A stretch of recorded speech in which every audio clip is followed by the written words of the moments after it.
Hello everybody, I hope all of you are doing good. I am Deepika from Learno Hub, एक ऐसा free learning platform जहां पर आप पढ़ सकते हो physics, chemistry, maths, biology and SST absolutely for free only at learnerhub.com।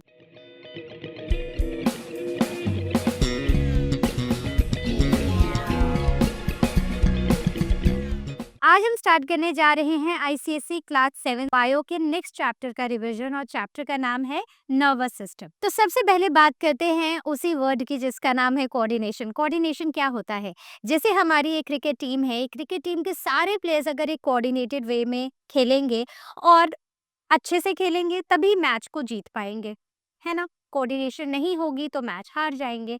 उसी तरह हमारी बॉडी में अलग अलग लाइफ प्रोसेसेस होते हैं, एक्सक्रीशन, रेस्पिरेशन, डाइजेशन। अगर ये सब एक कोऑर्डिनेशन में चलेंगे तो हमारी बॉडी काफ़ी अच्छे से फंक्शन कर पाएंगी। तो इसका मतलब है कि जितने भी लाइफ प्रोसेसेस हमारी बॉडी में है वो एक दूसरे से इंटरलिंक्ड है, वो इंडिपेंडेंटली काम नहीं कर सकते। तो इंटरलिंकिंग जो होती है इन अलग अलग एक्टिविटीज़ की हमारी बॉडी में, जिससे हमारी इंटरनल एक्सटर्नल नीड्स फुलफिल होती हैं, सो इसी को हम कोऑर्डिनेशन कहते हैं। अब कोऑर्डिनेशन कितने तरह की होती है? दो तरह की होती है, नर्वस और केमिकल कोऑर्डिनेशन। नर्वस यानी कि जो हमारा नर्वस सिस्टम कोऑर्डिनेट कर रहा है, हमारा ब्रेन, स्पाइनल कॉर्ड, नर्व्स। और केमिकल कोऑर्डिनेशन यानी कि वो कोऑर्डिनेशन जो हमारी बॉडी में कुछ केमिकल्स के थ्रू होती है, जिन्हें हम हार्मोन्स बुलाते हैं। तो हार्मोन्स को हम केमिकल मैसेंजर्स बुलाते हैं। अब बात करते हैं हम इस चैप्टर में, वैसे तो सिर्फ और सिर्फ नर्वस कोऑर्डिनेशन की बात करने वाले हैं, लेकिन केमिकल कोऑर्डिनेशन के बारे में भी ब्रीफ में हम यहाँ पर डिस्कस कर लेंगे। सबसे पहले नर्वस कोऑर्डिनेशन मतलब एक ऐसी कोऑर्डिनेशन जहाँ पर हमारी बॉडी में फास्ट एक्शंस हो रहे हैं नर्व्स का यूज़ करके। दूसरी तरफ केमिकल कोऑर्डिनेशन मतलब हमारी बॉडी स्लो है, हमारी बॉडी में जो भी काम हो रहा है वो हार्मोनल कंट्रोल के अंदर है। तो ये वाला जो काम है ना, ये काफ़ी स्लोली होता है। बात करते हैं यहाँ पर कौन-कौन से आते हैं नर्वस कोऑर्डिनेशन में, कौन-कौन से ऑर्गन्स हैं। तो सही गेस किया है, ब्रेन तो है ही, साथ में स्पाइनल कॉर्ड है, नर्व्स हैं और जितने भी हमारे सेंस ऑर्गन्स हैं। केमिकल कोऑर्डिनेशन की बात करें तो केमिकल कोऑर्डिनेशन में बहुत सारे केमिकल मैसेंजर सिक्रीट करती है हमारी बॉडी, जिन्हें हम हार्मोन्स बुलाते हैं।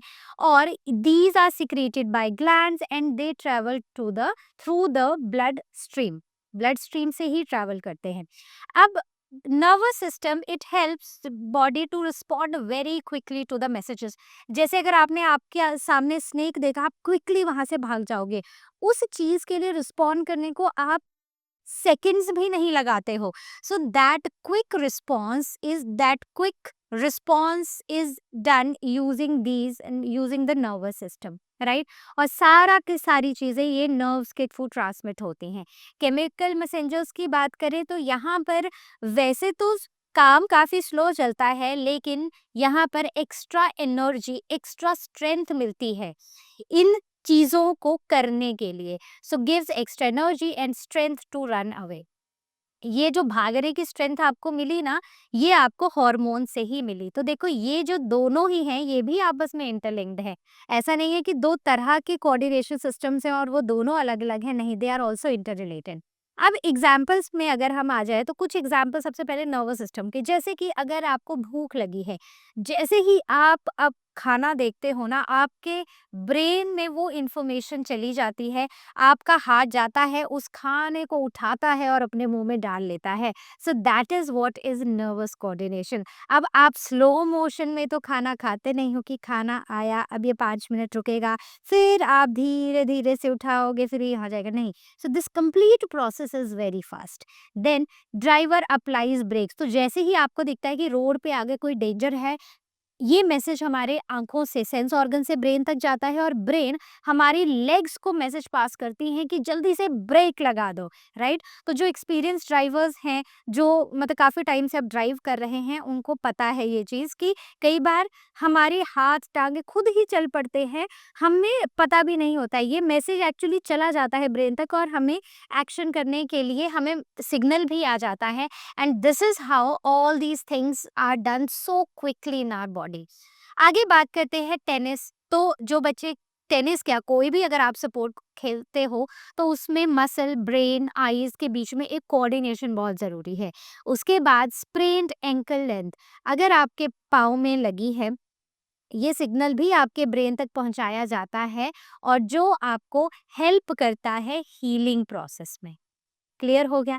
आगे बढ़ते हैं example of a chemical coordination, जैसे कि इमरजेंसी या डेंजर सिचुएशंस हैं। जैसे आपको एक कुत्ता आपके पीछे भागा, अगर आप डॉग से डरते हो, नहीं डरते हो तो अलग बात है, तो स्नेक समझ लेना। स्नेक से तो आई थिंक सभी ही डरते होंगे, ऑलमोस्ट सभी, आपकी एज में तो आप डरते ही होंगे।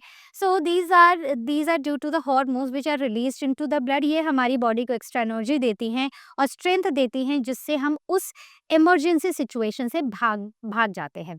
अब बात करते हैं नर्वस सिस्टम के फंक्शंस की। क्या क्या फंक्शंस होते हैं? सीधी सी बात है, एक तो ये जो नर्वस सिस्टम है ना, हमारे आसपास क्या हो रहा है इस चीज़ से हमें इन्फॉर्म रखता है। दूसरा, हमें याद रखने में, सोचने में और रीजनिंग करने में, ये हुआ, क्यों हुआ, हम कुछ पढ़ भी रहे हैं तो भी रीजनिंग में हमारी हेल्प करता है। Then it controls and harmonises all the voluntary activities. जितने भी हमारे वॉलंटरी मस्कुलर एक्टिविटीज है उनको कंट्रोल करना, उनको हार्मोनाइज करना भी इसी का काम है, और हमारी इनवॉलंटरी एक्टिविटीज को भी रेगुलेट करता है। अब बात करते हैं उस बहुत ही इम्पॉर्टेंट टॉपिक की जिससे आपके एग्जाम में क्वेश्चन आएगा ही आएगा, और वो है न्यूरॉन यानी कि नर्व सेल। नर्व सेल एक बेसिक यूनिट होता है नर्वस सिस्टम का। तो ये जो हमारा पूरा नर्वस सिस्टम है ना, इसका सबसे बेसिक यूनिट है न्यूरॉन यानी कि नर्व सेल। ठीक है, इसके दो पार्ट्स होते हैं, एक ये वाला पार्ट होता है और एक ये नीचे वाला पार्ट होता है। तो वैसे आपको ये लिखा हुआ कहीं नहीं मिलेगा, लेकिन मैं इसको ऐसे लिख देती हूँ कि ये जो ऊपर बड़ा सा है ये हेड है और बाकी नीचे इसकी एक टेल है। तो ये जो हेड पोर्शन होता है, हेड पोर्शन इज बेसिकली साइटोन और द सेल बॉडी, और ये जो नीचे टेल वाला पोर्शन आप देख रहे हो, this is basically axon. Clear हो गया? हेड में क्या है, हेड में एक बड़ा सा न्यूक्लियस है और इसके बाहर को ना ऐसे कुछ फिंगर लाइक प्रोजेक्शंस निकली हुई हैं, जिन्हें हम डेंड्राइट्स बुलाते हैं। एक्सॉन की बात करें तो axon along the fibre it transmits the impulses away from the cell body. तो एक और बात, एक और चीज जो यही क्लियर हो जानी चाहिए कि ये हमेशा इम्पल्सेस इस डायरेक्शन में ही मूव होती हैं, मतलब from cell body to towards the axon, यहाँ को, इस तरफ को। ठीक है, तो हेड से ही सब कुछ टेल की तरफ को मूव होता है, इम्पल्सिव सिग्नल्स मूव होते हैं। क्लियर हो गया यहाँ तक? कोई डाउट? आगे बढ़ते हैं। Let us now do the labelling of this neuron और the nervous system, starting with the head portion, यानी कि हम इस साइटोन की बात करने वाले हैं। तो साइटोन में सबसे अंदर यहाँ पर होता है एक न्यूक्लियस। ठीक है, और ये जो हमें प्रोजेक्शंस दिखाई दे रही हैं, इन्हें हम डेंड्राइट्स बुलाते हैं। उसके बाद अगर आप यहाँ पर आओगे तो this here it will be cytoplasm, right? तो यहाँ पर होगा साइटोप्लाज्म। क्लियर हो गया? तो इस पूरे पार्ट ये आता है साइटोन या फिर सेल बॉडी के अंडर। करेक्ट हो गया? अब यहाँ पर नीचे आओ, so this is axon. Correct? ये जो येलो कलर की आपको एक कवरिंग सी दिखाई दे रही है, इसे हम माइलिन शीथ बुलाते हैं, मतलब एक कवरिंग, शीथ माने कवरिंग। अब नेक्स्ट अगर हम बात करें तो ये जो बीच में, स्माइलिन शीथ के बीच में जो हमें गैप्स दिखाई दे रहे हैं, इन्हें हम बुलाते हैं the node of Ranvier. Correct? और यहाँ पर ये जो हैं, these are, okay, I mark them towards this side. So these are the axon terminals. क्या है ये? Axon terminal. So this is our complete labelled nervous neuron या फिर नर्व सेल। अब बात करते हैं, एक एक पार्ट को मैंने यहाँ पे क्विकली लिखा है, क्या किसका काम है, तो जल्दी से पढ़ लेते हैं। डेंड्राइट्स यानी कि ये वाले पोर्शंस, तो ये क्या करते हैं, ये किसी भी न्यूरॉन से, मतलब ये जो न्यूरॉन्स होते हैं ना, तो मान लो ये एक न्यूरॉन है, ये एक पूरा न्यूरॉन था, ये एक्सॉन है, इसके पीछे एक हेड वाला पोर्शन है और ये इसकी नर्व एंडिंग्स हैं, और ये दूसरे वाले न्यूरॉन की क्या है, डेंड्राइट्स हैं, मतलब सेल बॉडी वाला पार्ट है, हेड वाला पार्ट है, तो इनके बीच में ना कुछ माइक्रोस्कोपिक गैप्स होते हैं और एक न्यूरॉन से दूसरे न्यूरॉन को सिग्नल ट्रांसमिट होता है। तो ये न्यूरॉन इस न्यूरॉन को सिग्नल भेजेगा और इस सिग्नल को कौन रिसीव करेगा? Exactly dendrite. So they receive messages और इम्पल्स फ्रॉम सेंस ऑर्गन्स और अदर न्यूरॉन्स। उसके बाद ये वाला पोर्शन होता है सेल बॉडी या फिर साइटॉन, जिसके अंदर न्यूक्लियस भी है, and it processes the incoming information. जितनी भी इंफॉर्मेशन आ रही है, जो अंदर की तरफ आ रही है, ये उसको प्रोसेस करने का काम करता है। उसके बाद ये इंफॉर्मेशन एक्सॉन में चली जाती है, जो कि ये एक लॉन्ग प्रोजेक्शन सा है। ये साइटॉन से इस इंफॉर्मेशन को अब दूर लेकर जाता है। उसके बाद आती है ये माइलिन शीथ, ये जो आप येलो कवरिंग की कलर की शीथ देख रहे हो, ये हमारे एक्सॉन को कवर करती हैं और इसके अंदर मूव होने वाली, ट्रांसमिट होने वाली इम्पल्स को बहुत ही तेजी से आगे की तरफ को भेजती हैं। Next is node of रेनवायर। तो ये जो माइलिन शीथ के बीच में गैप्स होते हैं, these are the node of Ranvier, जो रैपिडली इस इंफॉर्मेशन को कंडक्ट करने में हेल्प करते हैं। Next are these terminal branches, जो एक्सॉन का एंड है और impulses are pass to the next neuron और द मसल्स, राइट। तो यहाँ से अगले न्यूरॉन को या फिर मसल को इम्पल्सेस पास होती रहती हैं। अब बात करते हैं, जो मैंने आपको बताया था कि ये एक न्यूरॉन की नर्व एंडिंग्स है, ये दूसरे न्यूरॉन के डेंड्राइट्स हैं। इनके बीच में एक माइक्रोस्कोपिक गैप होता है जिसे हम साइनैप्स बुलाते हैं। तो एक छोटा सा जंक्शन होता है दो न्यूरॉन्स के बीच में। तो यहाँ पर ऐसा लग रहा है कि ये आपस में ना जुड़े हुए हैं, बट एक्चुअल में ये जुड़े हुए नहीं होते। ये इनके बीच में कोई कनेक्शन नहीं होता, मतलब फिजिकली जुड़े नहीं होते हैं। यहाँ पर एक माइक्रोस्कोपिक गैप होता है जिसे साइनैप्स बुलाते हैं। तो जो हमारे एक्सॉन टर्मिनल्स होते हैं एक न्यूरॉन के, they connect to the dendrite of the next neuron और messages are transmitted across the synapse by neurotransmitters. तो न्यूरोट्रांसमीटर एक से अगले न्यूरॉन को इन्फॉर्मेशन भेजते हैं। तो होता क्या है कि ये एक का एक्सॉन टर्मिनल है, राइट, ये दूसरे का डेंड्राइड है, ठीक है। तो जब इंफॉर्मेशन यहाँ तक, ऑलमोस्ट यहाँ तक पहुंचेगी ना, अब ये इंफॉर्मेशन केमिकल्स की फॉर्म में कन्वर्ट होना शुरू हो जाती है, जिन्हें हम न्यूरोट्रांसमीटर्स कहते हैं। बात क्लियर हो गई। अब यहाँ से जब इंफॉर्मेशन जाएगी दूसरे न्यूरॉन को, तो पहले ये छोटे छोटे केमिकल्स की फॉर्म में रिलीज होगी और इन केमिकल्स को नेक्स्ट न्यूरॉन रिसीव करेगा। बात क्लियर हो गई। So this is how the messages are transmitted from one neuron to the other. The flow of impulse is unidirectional. ये जो फ्लो है ना इम्पल्स का, ये जो सिग्नल का फ्लो है, ये एक तरफ को है, मतलब ये हमेशा इस तरफ को फ्लो होता है, साइटॉन से टुवर्ड्स द एक्सॉन टर्मिनल, और फिर एक एक्सॉन टर्मिनल दूसरे साइटॉन के साथ माइक्रोस्कोपिक गैप से कनेक्टेड होता है। सो this is one way flow, unidirectional flow. अब बात करते हैं स्ट्रक्चर की। तो स्ट्रक्चर कुछ ज़्यादा कोई कॉम्प्लिकेटेड नहीं है, मतलब होगा भी तो इस क्लास में नहीं है। तो यहाँ पर साइनैप्टिक बल्ब होता है, that is the axon terminal bulb, तो इसे हम साइनैप्टिक बल्ब बुलाते हैं। और प्री साइनैप्टिक मेम्ब्रेन होती है एक्सॉन में, ठीक है। तो ऐसे प्री साइनैप्टिक ऐसे छोटे छोटे आपको ना ऐसे मॉलिक्यूल से आपको दिखेंगे, और फिर ये चले जाते हैं इस गैप के अंदर, ठीक है। ये वो है हमारी मेम्ब्रेन, प्री साइनेप्टिक मेम्ब्रेन, और यहाँ पर ना ये वो बल्ब्स हैं, ठीक है, और ये मेम्ब्रेन है। अब यहाँ पर ये माइक्रोस्कोपिक गैप है जिसे हम साइनेप्टिक क्लेफ्ट भी बुलाते हैं। Then post synaptic membrane is on these dendrite, जो इस सिग्नल को रिसीव करेंगे। These are filled with the neurotransmitter vesicles that help to transmit the impulse. Clear हो गया। आगे बढ़ते हैं किस कैसे ये पूरी की पूरी इंफॉर्मेशन फ्लो करती है। तो डेंड्राइट से, डेंड्राइट में रिसीव होगी, डेंड्राइट से सेल बॉडी में जाएगी, सेल बॉडी से इस लंबे से एक्सॉन में जाएगी, एक्सॉन से इन टर्मिनल ब्रांचेस में जाएगी, और फिर ये हमारे नेक्स्ट न्यूरॉन या फिर मसल में चली जाएगी। Coming on to the direction of impulse में, what happens when we touch a hot object. तो जैसे ही हम एक हॉट ऑब्जेक्ट को जैसे ही टच करते हैं ना, यहाँ पर कुछ सेंस, ये हमारा सेंस ऑर्गन है। सो सेंसरी न्यूरॉन्स, तो यहाँ पर कैसे न्यूरॉन्स होते हैं? ऐसे न्यूरॉन्स जो सेंस करते हैं इंफॉर्मेशन को। तो यहाँ पर सेंसरी न्यूरॉन्स हीट को पिक करते हैं, इस सिग्नल को हमारे स्पाइनल कॉर्ड तक भेजते हैं। एंड एसोसिएशन न्यूरॉन्स, मतलब बीच में ना कुछ कनेक्टेड न्यूरॉन्स होते हैं, आगे पढ़ेंगे हम। तो ये वो न्यूरॉन्स होते हैं जो कनेक्ट करते हैं बाकी न्यूरॉन्स को। एसोसिएशन न्यूरॉन्स इसे मोटर न्यूरॉन को ट्रांसफर कर देता है। मोटर न्यूरॉन मतलब वो न्यूरॉन जो एक्शन करते हैं, मतलब ये वो हैं जो हमारे एक्शन हीरोज हैं, ये वो वाले न्यूरॉन्स हैं, ठीक है। जो मोटर न्यूरॉन्स हैं they send messages to the muscles and hand pulls back, ठीक है।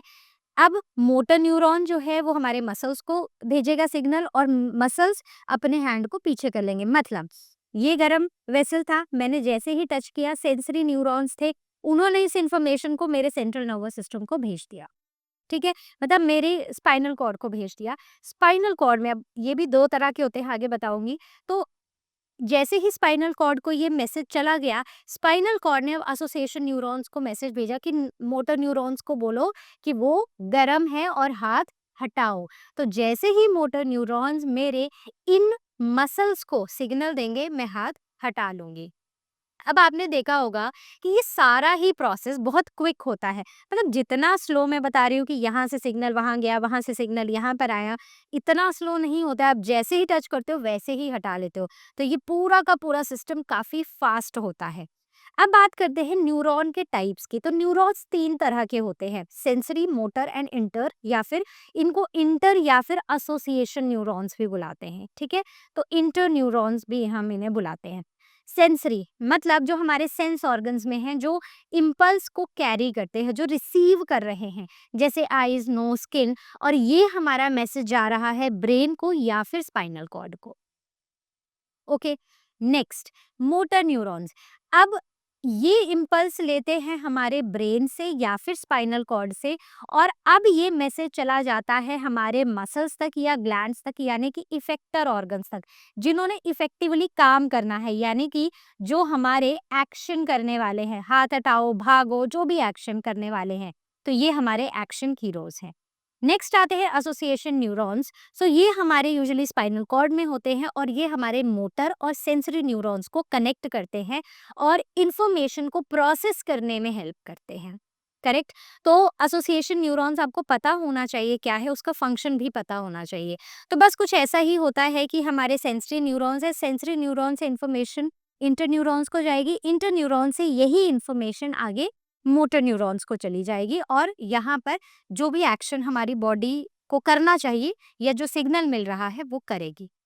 अब बात करते हैं नर्व। नर्व आपने सुना होगा कि हमारी नर्व्स हैं, या फिर अच्छा, एक और बड़ी इंपॉर्टेंट चीज़ मैं यहाँ पर आपको बता देती हूँ।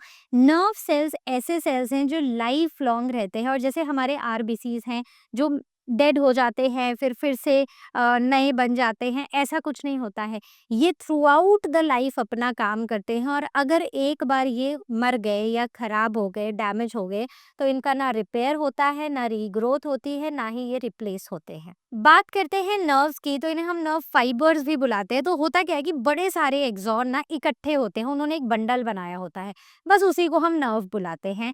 And these fibres they are enclosed in tubular medullary sheath, and the sheath works like insulation, preventing the mixing of the nerve between the neighboring fibers, ठीक है। तो अब इनके बाहर ना एक कवरिंग सी होती है, और ये कवरिंग इसलिए होती है ताकि ये जो इम्पल्सेस, ये जो इन्फॉर्मेशन आ रही है ना, इसकी मिक्सिंग किसी और एक्सॉन या सॉरी मतलब किसी और नर्व फाइबर के साथ ना हो जाए, तो इसलिए ये ऐसे कवर्ड होते हैं, इंसुलेटेड होते हैं। अब बात करते हैं काइंड्स ऑफ नर्व्स। तो यहाँ पर सेंसरी नर्व्स, मोटर नर्व्स, और पहले हमने न्यूरॉन्स पढ़े थे, न्यूरॉन्स के टाइप्स। यहाँ पर हम नर्व्स के पढ़ रहे हैं, सेंसरी नर्व्स, यानी कि वो नर्व्स जो सिर्फ जिनमें सिर्फ और सिर्फ सेंसरी न्यूरॉन्स होते हैं, जो सिर्फ रिसीव कर रहे हैं इंफॉर्मेशन को फ्रॉम द आउटसाइड वर्ल्ड। यहाँ पर इम्पल्सेस सेंस ऑर्गन से शुरू होती हैं, ब्रेन, स्पाइनल कॉर्ड तक जाती हैं। ये और एग्जाम्पल जैसे कि हमारी आंखें, जो भी आप मुझे देख रहे हो अभी स्क्रीन पर, ये इम्पल्स ये ऑप्टिक नर्व से, ये आईज में नर्व्स होती हैं, ऑप्टिक नर्व्स, ये इंफॉर्मेशन आपके ब्रेन तक जा रही है। उसके बाद आते हैं मोटर नर्व्स, ये इनमें हमारे मोटर न्यूरॉन्स होते हैं। इम्पल्सेस अब हमारे ब्रेन और स्पाइनल कॉर्ड से आती हैं, और वो हमारे मसल्स या ग्लैंड्स तक जाती हैं, मतलब ये एक्शन हीरो का ही काम कर रही हैं। जैसे कि nerves going to the muscles from the eyeball, तो आईबॉल से यहाँ पर इंफॉर्मेशन गई, मतलब ऑप्टिक नर्व से यहाँ पर इंफॉर्मेशन गई ब्रेन में। ब्रेन से जो इंफॉर्मेशन आई कि that information is called as is I mean ये जो इन्फॉर्मेशन है इसको कैरी करेंगे हमारे मोटर नर्व्स। उसके बाद आते हैं मिक्स्ड नर्व्स, यानी कि ऐसे नर्व्स जिनमें मोटर और सेंसरी न्यूरॉन्स दोनों ही तरह के न्यूरॉन्स हैं। And these impulses they occur in both the directions, मतलब इम्पल्सेस सेंस ऑर्गन से सेंट्रल नर्वस सिस्टम तक भी जाती हैं और सेंट्रल नर्वस सिस्टम से दिस मसल और ग्लैंड्स तक भी जाती हैं। Example, nerves that goes to the tongue. ठीक है, तो ये एग्जाम्पल याद रख लेना, क्योंकि मिक्स्ड नर्व के जितने भी एग्जाम्पल्स आपकी बुक में होंगे ये बहुत इंपॉर्टेंट है, क्योंकि बाकी सारे तो हम फिर भी थोड़ा-सा दिमाग लगाएँगे तो कुछ ना कुछ तो लिख ही आएँगे। ये वाला जो है ना इसमें आपको याद रखना पड़ेगा, नहीं तो आप गलत लिखाओगे। तो टंग वाले जो नर्व्स हैं, these nerves are basically those nerves which have the mixed nerves, दोनों सेंसरी और न्यूरॉन। ठीक है, आगे nervous system, human nervous system की अगर हम बात करें तो दो तरह के होते हैं, सीएनएस सेंट्रल नर्वस सिस्टम और PNS peripheral nervous system. Central nervous system brain से स्पाइनल कॉर्ड, ये ब्रेन और स्पाइनल कॉर्ड हमारे आते हैं सेंट्रल नर्वस सिस्टम में। और इसके सिवा हमारी बॉडी में जितनी भी ये नर्व्स फैली हुई है ना, ये सारा का सारा हमारा पेरिफेरल नर्वस सिस्टम में आता है। और पेरिफेरल नर्वस सिस्टम को भी हम दो पार्ट्स में डिवाइड करते हैं।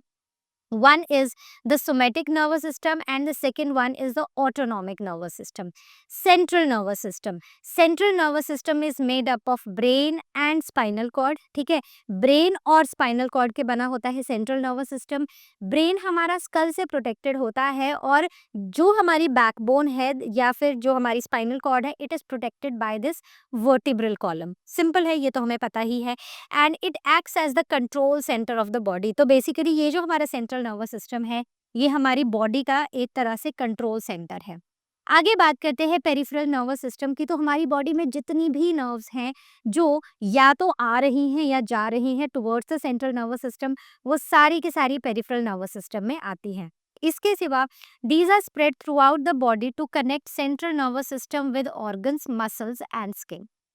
ठीक है, तो ये हमारी पूरी बॉडी में स्प्रेड हो जाती हैं और ये हमारे सेंट्रल नर्वस सिस्टम को ऑर्गन्स, मसल्स और स्किन के साथ कनेक्ट करती हैं।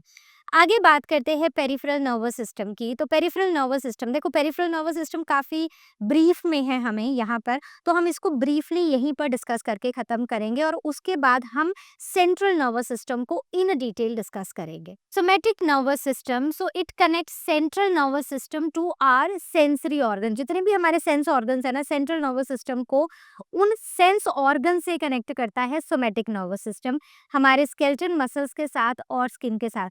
मतलब इसका काम है कि सेंट्रल नर्वस सिस्टम को ये हमारे सेंस ऑर्गन्स, स्केलेटल मसल्स और स्किन के साथ कनेक्ट करता है। ये सारे ही काम इनवॉलंटरी होते हैं, मतलब ये जो भी काम करेगा ना वो हमारे वॉलंटरी होते हैं, वो हमारे कंट्रोल में होते हैं। ठीक है, मतलब जैसे मैं बाजू हिला रही हूँ, मैं बोल रही हूँ, मैं आंखें बंद कर रही हूँ, मैं आंखें खोल रही हूँ, so these are the voluntary actions. और हमारे सारे ही वॉलंटरी एक्शंस को सोमैटिक नर्वस सिस्टम कंट्रोल करता है। It carries sensory and motor information to and from the central nervous system. Correct, आगे बात करें सोमैटिक नर्वस सिस्टम को हम फर्दर, इसमें हम दो तरह की नर्व्स पढ़ते हैं, क्रेनियल और स्पाइनल। क्रेनियल, तो ये इन्फॉर्मेशन वैसे तो इन सब के नाम भी आते हैं, लेकिन ये सारी चीजें ना आप क्लास 10 में पढ़ोगे। अभी सिर्फ हम इनके नाम, कितने नंबर है सिर्फ उतना याद रखेंगे। सो क्रेनियल नर्व्स आर और are 12 in pair. 12 in pair मतलब टोटल 24 इन नंबर है ये, राइट। ये ब्रेन से अराइज होते हैं। कहाँ से अराइज होते हैं? ब्रेन से।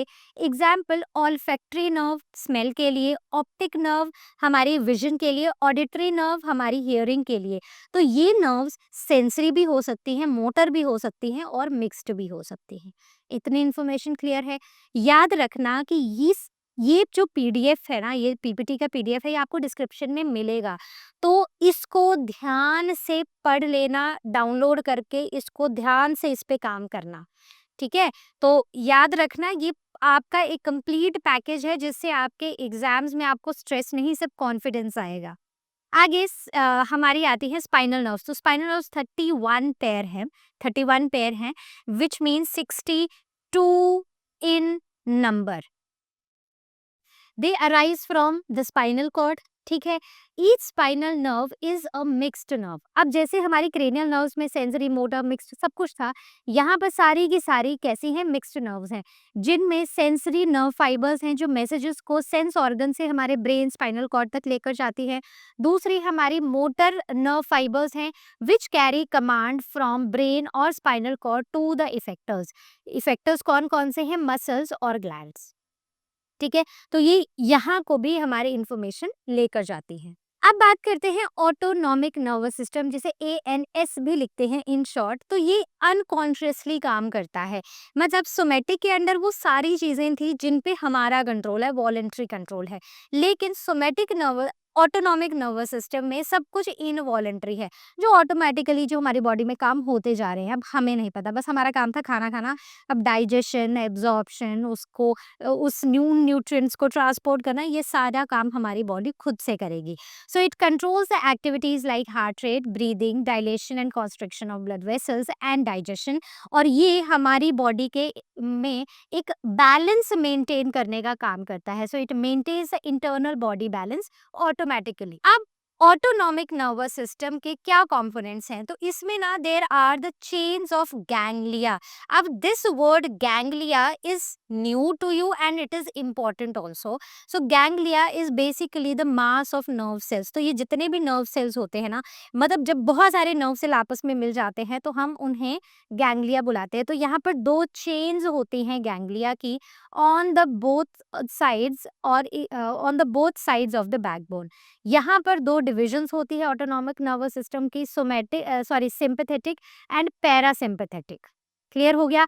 तो कौन सी डिविजन्स हैं, सिंपैथेटिक जिनमें थोड़ी सिंपैथी है, और पैरासिम्पैथेटिक जिनमें कोई भी सिंपैथी नहीं है, ऐसा समझ लो। सिंपैथेटिक नर्वस सिस्टम, तो ये नर्वस सिस्टम क्या करता है, इट प्रोड्यूसेस इमरजेंसी, फाइट और फ्लाइट रिस्पॉन्सेज।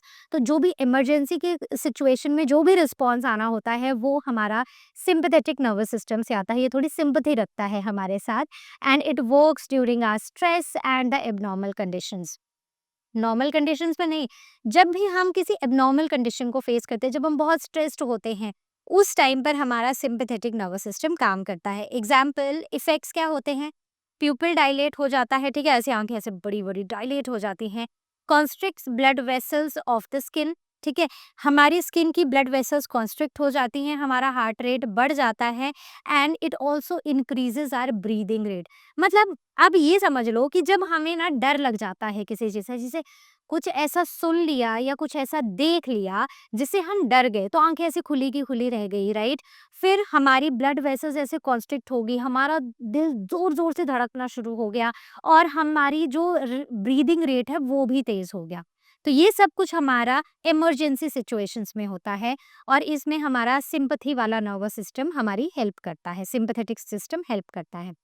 पैरासिम्पैथेटिक, इसका काम क्या है, तो ये बिल्कुल ऑपोजिट काम करेगा जो सिंपैथेटिक करेगा। मतलब जो सिंपैथेटिक ने हार्ट रेट बढ़ाया है, ब्लड वेसल्स को कॉन्स्ट्रिक्ट किया है, बिल्कुल उसका ऑपोजिट अब यहाँ पर होगा। So it restores the normal conditions once emergency is over, ठीक है।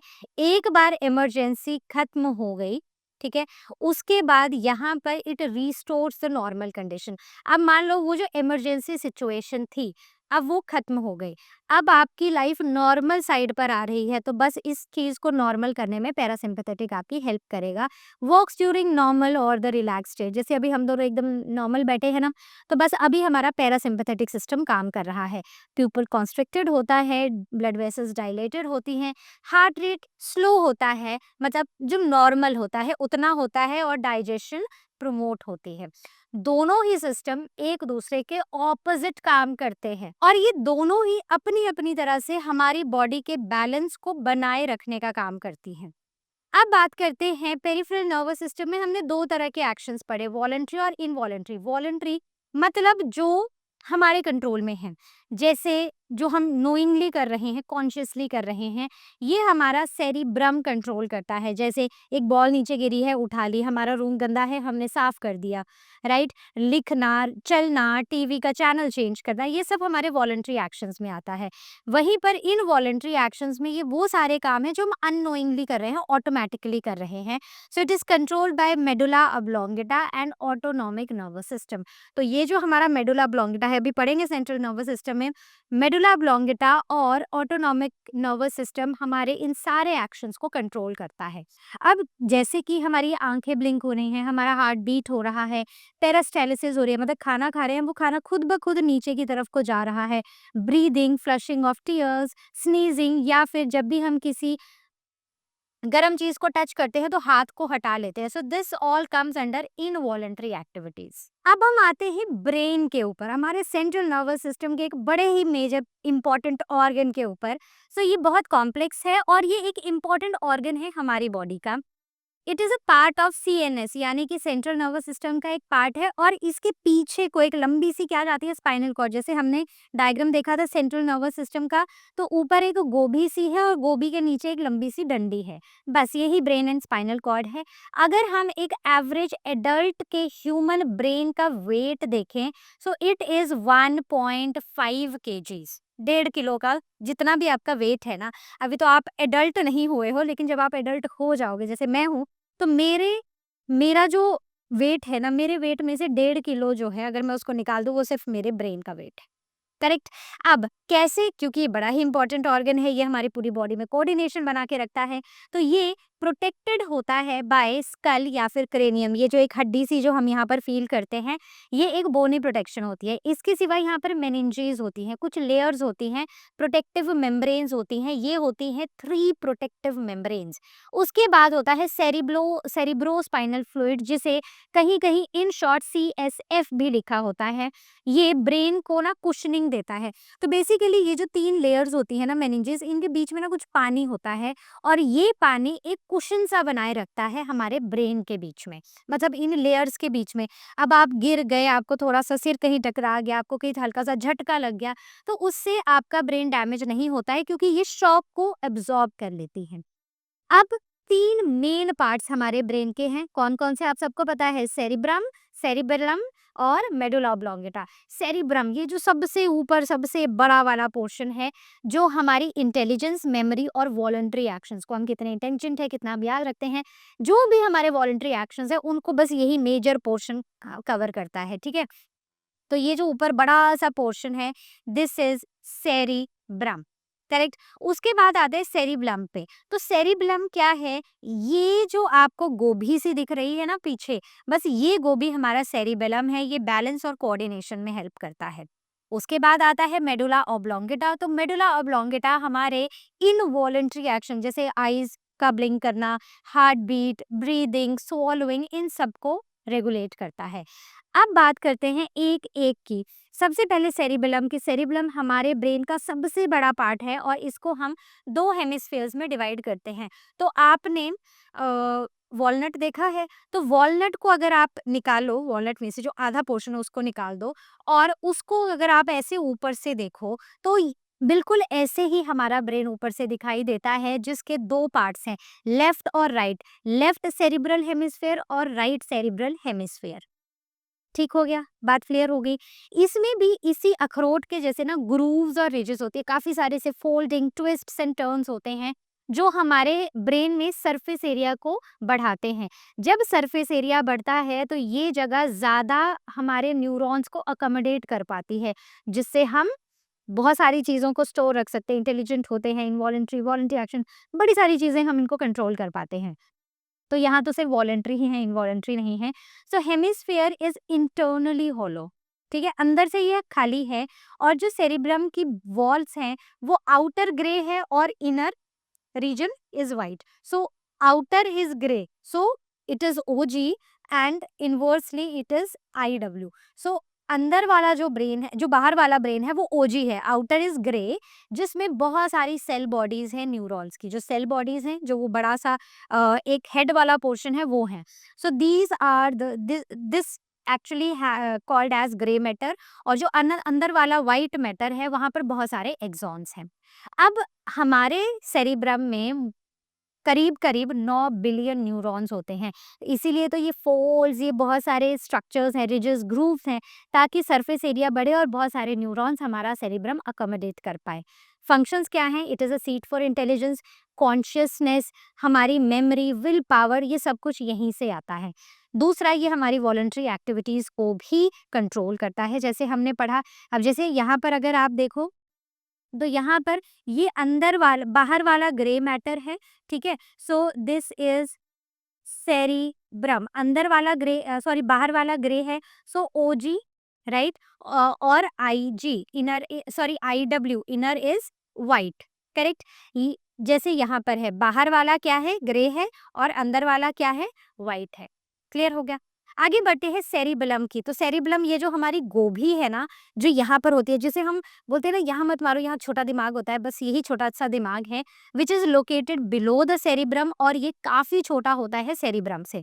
इसके फंक्शंस क्या हैं? ये बॉडी के बैलेंस को बनाए रखता है। It coordinates the muscular activities, जैसे कि हम कैसे बैठते हैं, हमारा पोस्चर क्या रहेगा, हमारी मूवमेंट्स, हमारे प्रिसिशन, इन सब को कंट्रोल करता है, कोऑर्डिनेट करता है। और सेरिब्रम डिसाइड्स द एक्शन। तो ये वाला जो पोर्शन है ना, ये मेमोरी है, ये इंटेलिजेंट है, ये एक्शंस को डिसाइड करता है। वहीं पर cerebellum, it carries out all, it carries out it by controlling the muscle contractions. अब इसने तो डिसाइड कर लिया कि क्या करना है, लेकिन उसको पूरा कंट्रोल करना, कोऑर्डिनेट करना, वो सेरिबेलम करेगा, ठीक है?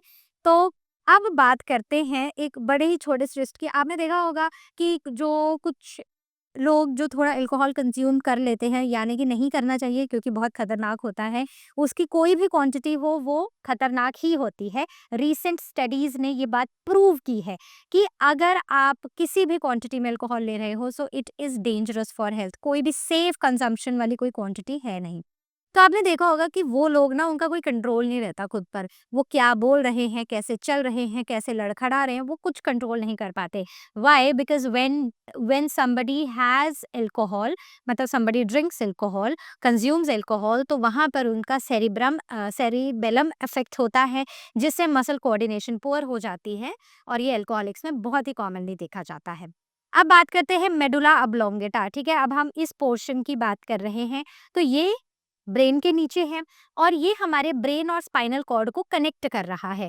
फंक्शन क्या है मेडुला का? So it controls the involuntary activities, जैसे कि beating of heart, breathing, swallowing, digestion, peristalsis of alimentary canals, sneezing and coughing. तो इन सारी चीज़ों को ये ही कंट्रोल करता है। मतलब जितनी भी हमारी इनवॉलंटरी एक्टिविटीज़ है ना, अगर आपको ऑप्शन आ जाएगी इनमें से कौन सा is control by medulla oblongata, तो ट्राई टू फाइंड आउट कि कौन सा इनवॉलंटरी एक्शन है, बस वही आपका सही ऑप्शन होगा।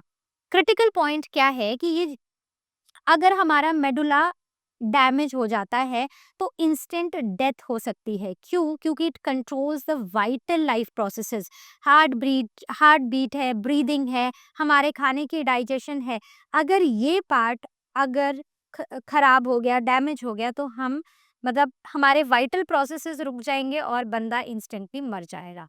अब हम आते हैं स्पाइनल कॉर्ड पर। तो स्पाइनल कॉर्ड का जो स्ट्रक्चर होता है ना, वो अब मेडुला ऑब्लोंगेटा के नीचे होता है, और अगर हम इसका ऐसे क्रॉस सेक्शन लेते हैं, तो ऊपर से ना हमें ये कुछ ऐसा दिखाई देता है, जिसमें अंदर की तरफ को ग्रे है, मतलब इनर वाला ग्रे मैटर है, और बाहर वाला, आउटर वाला वाइट है। तो ये एग्जैक्टली ऑपोजिट होता है ब्रेन से, सेरिब्रम से, समझ गए? तो वहां का ओजी याद रखना, सेरिब्रम ओजी है, उसका आउटर वाला पोर्शन ग्रे है और इनर वाला वाइट है, और यहाँ पर उल्टा है, यहाँ इनर वाला ग्रे है और आउटर वाला वाइट है। तो ओजी, सेरिब्रम ओजी याद रख लिया, कॉन्शियसनेस, मेमोरी, विल पावर याद रख लिया, तो बाकी आपको याद रह जाएगा। तो स्पाइनल कॉर्ड में ये जो अरेंजमेंट है ना, ये रिवर्स हो जाता है, जैसे मैंने आपको बताया। तो जो ग्रे वाला पोर्शन है उसमें सेल बॉडीज होती है, और व्हाइट वाले पोर्शन में एक्सॉन्स होते हैं। तो वहां पर सेल बॉडीज बाहर की तरफ को, एक्सॉन अंदर की तरफ को थे। यहाँ पर एक्सॉन बाहर की तरफ को, सेल बॉडीज अंदर की तरफ को है। अब बात करते हैं स्पाइनल कॉर्ड के मेन फंक्शंस की। पहला फंक्शन है रिफ्लेक्स का कंट्रोल करना, यानी कि ये हमारे it controls the reflexes below the neck. Neck के नीचे जो भी रिफ्लेक्सेस हैं, क्विक ऑटोमेटिक एक्शंस है, उन सब को ये कंट्रोल करता है। दूसरा, मैसेज का कंडक्शन, तो it carries sensory messages from skin and muscles to the brain. तो यहाँ पर सेंसरी मैसेजेस को जो स्किन से आ रहे हैं, मसल से आ रहे हैं, उनको ब्रेन तक पहुंचाने का ये काम करता है। दूसरा, motor commands from brain and to the muscles of trunk and limbs. तो दूसरा काम क्या है कि ब्रेन से मसल्स को, लिम्स की मसल्स को, ट्रंक की मसल्स को मैसेजेस भेजना। सिंपल। आगे चलते हैं रिफ्लेक्स एक्शन पे। ये बच्चों एक बड़ा ही इंपॉर्टेंट टॉपिक है जो आपको पता होना चाहिए। रिफ्लेक्स एक्शन, रिफ्लेक्स एक क्विक, इमीडिएट और ऑटोमेटिक रिस्पॉन्स है किसी भी स्टिमुलस का।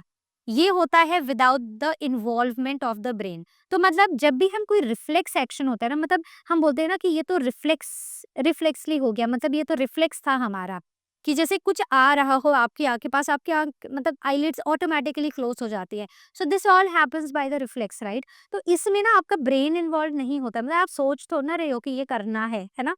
ब्रेन इन्वॉल्व नहीं है। ये हमारा सिर्फ और सिर्फ स्पाइनल कॉर्ड और पेरिफेरल नर्वस सिस्टम ये सारा काम कर जाता है। एक्शन का एग्जाम्पल अगर हम लें तो instant withdrawal of the hand, जैसे ही हम किसी हॉट ऑब्जेक्ट को टच करते हैं, या फिर अगर कांटा लगा तो इमिडिएटली हम ऐसे हाथ हटा लेते हैं ना, मतलब जैसे लगा हल्का सा चुभा और हाथ हटा लिया। This is also a reflex. तो जो भी काम आप ऐसे इमिडिएटली हाथ हटाना, इमिडिएटली भाग पड़ना, इमिडिएटली छुप जाना, डर जाना, मतलब जो भी ये इमिडिएट वाले आपके जो काम है ना, बिल्कुल ये रिफ्लेक्स होता है।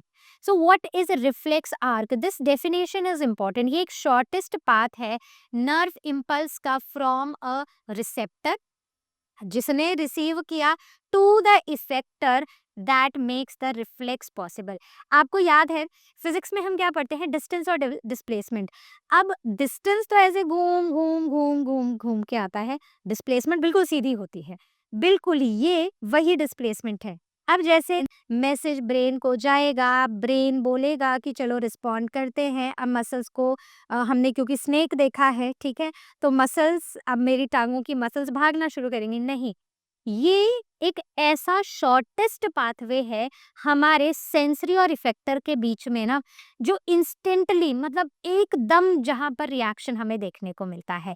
सो this is reflex arc. Reflex arc का पाथवे सुनो। स्टिमुलस हमें मिला, ठीक है, हमने रिसीव किया, हमारे सेंस ऑर्गन ने, मैंने गरम पतीले को हाथ लगा दिया था। अब सेंसरी न्यूरॉन्स ने इस इम्पल्स को स्पाइनल कॉर्ड की तरफ भेजा। इम्पल्स सेंसरी न्यूरॉन एंडिंग्स पर पहुंची और impulse passes to the relay neuron, जिन्हें हम इंटर न्यूरॉन्स भी बोलते हैं। इन्होंने ब्रेन को नहीं, स्पाइनल कॉर्ड को सीधा सिग्नल भेज दिया। रिले न्यूरॉन ने इनको सीधा इम्पल्स को मोटर न्यूरॉन को भेजा। मोटर न्यूरॉन ने फटाफट से इम्पल्स ली, मतलब मोटर न्यूरॉन से ये इम्पल्स निकली स्पाइनल कॉर्ड के मोटर न्यूरॉन से, और ये हमारे इफेक्टर ऑर्गन तक पहुंच गई। इफेक्टर्स ने एक रिस्पांस प्रोड्यूस किया और मैंने अपना हाथ एकदम फटाफट हटा लिया। मेरे मसल्स ऐसे कॉन्ट्रैक्ट हुआ और मैंने हाथ हटा लिया। बस एग्जैक्टली यही होता है। ये स्टेप्स हमें कई बार लिखने को आ जाते हैं और हमें ये नहीं पता होता है कि क्या लिखना है। तो stimulus, sensory receptors, sensory neurons, impulse, spinal cord, फिर sensory neuron endings, relay neurons आए बीच में, ठीक है, यहाँ से फिर मोटर न्यूरॉन्स आए। मोटर न्यूरॉन्स ने इम्पल्स को स्पाइनल कॉर्ड से दूर लेकर गई। मोटर न्यूरॉन की एंडिंग्स ने इफेक्टर ऑर्गन को कनेक्ट किया, तक ये पहुंची, कनेक्ट किया, और इफेक्टर ने रिस्पॉन्स को प्रोड्यूस किया।